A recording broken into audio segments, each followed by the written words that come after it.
Hello everyone, আসসালামু আলাইকুম। আজকে আমি আবারও বৃষ্টির দিনে আপনাদের সাথে একটি নতুন ব্লগ ভিডিও নিয়ে হাজির হলাম। গ্রাম বাংলার প্রকৃতির দৃশ্য আজকে আপনাদের সাথে শেয়ার করা হবে। গাইস, আপনারা দেখতে থাকেন আর উপভোগ করতে থাকেন। ওনাকে তো সবাই চেনেন, ভোঁস। ওনার নাম হলো ভোঁস। আর এই হলো আমাদের কাঁঠাল গাছ। আমাদের বাসার পাশেই এই কাঁঠাল গাছটা। মাশাআল্লাহ, অনেকগুলো কাঁঠাল ধরেছে। এখন কাঁঠাল শেষ পর্যায়ে, আর 3-4টা কাঁঠাল আছে, এগুলো শেষ হয়ে যাবে। গাইস, গ্রাম বাংলার সব কিছু আমি এখন তুলে ধরবো আপনাদের সাথে। আপনারা আমার আইডিটা অবশ্যই ফলো করে দিবেন। সব কিছু আপনাদের সাথে শেয়ার করা হবে সামনের দিকে। এটা হলো আমার লেবু গাছ, আমাদের বাসার সামনে, আমাদের ঘরের সামনে। এটা হলো লেবু গাছ, দেখতে পাচ্ছেন লেবু ধরেছে। লেবুগুলো অনেক ভালো,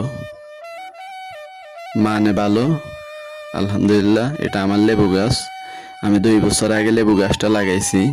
আলহামদুলিল্লাহ, প্রত্যেক 2 বছর যাবৎ কমাস কম 80 থেকে 100টা লেবু ধরে, 200টা লেবু ধরে, কম ধরে না। আমার মনে হয় 200-র কাছাকাছি লেবু ধরে এই গাছে। গাইস, এটা হলো আমাদের বাড়ির যে রাস্তা। গ্রাম বাংলার প্রকৃতির দৃশ্য আমি আপনাদের সাথে শেয়ার করতেছি। এটা হলো আমাদের বাড়ির রাস্তা। গাছ, একটা পেঁপে গাছ দেখা যাচ্ছে। পেঁপেগুলা খুবই সুন্দর, ভিউটা অসাধারণ, চারদিকে মনোমুগ্ধকর দৃশ্য। গ্রামগঞ্জে হাঁস, মুরগি, গরু, ছাগল সবকিছুই আছে।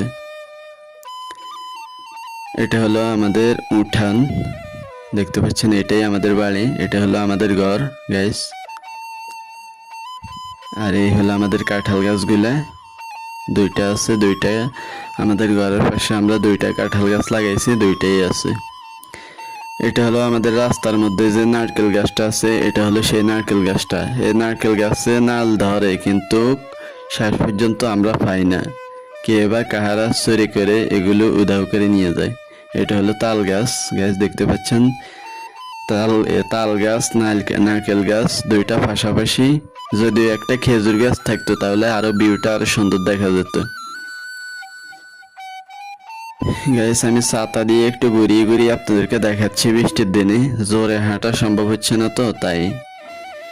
এদিকে পুকুরের পানি চলে যাচ্ছে পাইপ দিয়ে, আমরা পাইপের ব্যবস্থা করে দিয়েছি। বিলের দিকে, হাতরের দিকে চলে যাচ্ছে। আমরা গ্রামগঞ্জে যেটাকে হাতর বলে থাকি, কিছু কিছু জেলায় বলে বিল বলে থাকে, কিন্তু আমরা হাতর বলি। আমরা যেহেতু নোয়াখালীর একদম ঠিক